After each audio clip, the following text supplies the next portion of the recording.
Manila.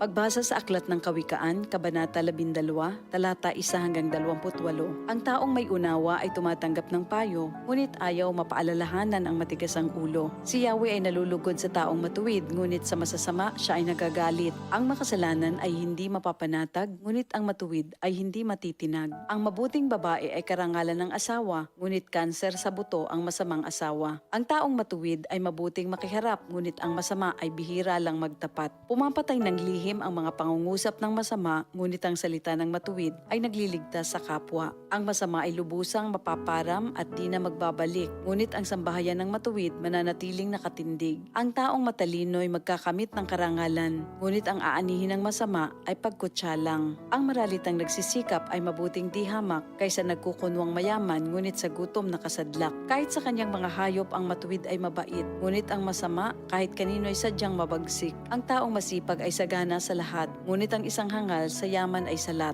Ang nais ng masama ay puro kasamaan, ngunit ang tuntungan ng matuwid ay hindi magmamaliw. Ang masama ay nahuhuli sa salita ng kanyang bibig, ngunit ang matuwid ay malayo sa ligalig. Ang kakamti ng tao ay batay sa gawa o salita, bawat isa ay tatanggap ng karampatang gantimpala. Ang akala ng mangmang ay siya lamang ang tama, ngunit handang tumanggap ng payo ang taong may unawa. Ang pagkainis ng mangmang kaagad nahahalata, ngunit ang mga matatalino di pansin ang pagkutya. Sa pagsasabi ng tapat, lumilitaw ang katarungan, ngunit ang pagsisinungaling ay lumilikha ng kapahamakan. Ang matalas na pananalita ay sumusugat ng damdamin, ngunit sa magandang pananalita, sakit ng loob ay gumagaling. Ang tapat na labi ay mananatili kailanman, ngunit ang dilang sinungaling ay hindi magtatagal. Ang nagbabalak ng masama ay mag-aani ng kapahamakan, ngunit ang nag-iisip ng mabuti magtatamo ng kagalakan.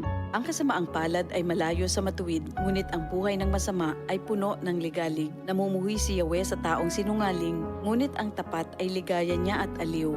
Di agad sinasabi ang alam ng matalino, ngunit kahangalan ay inihahayag ng mangmang na tao. Balang araw, ang masikap, ang mamamahala, ngunit ang tamad ay mananatiling alila. Nagpapahina sa loob ng isang tao ang kabalisahan, ngunit ang magandang balita ay may dulot na kasiglahan. Ang payo ng kaibigang matuwid ay isang gabay, ngunit ang daan ng masama ay tungo sa pagkaligaw.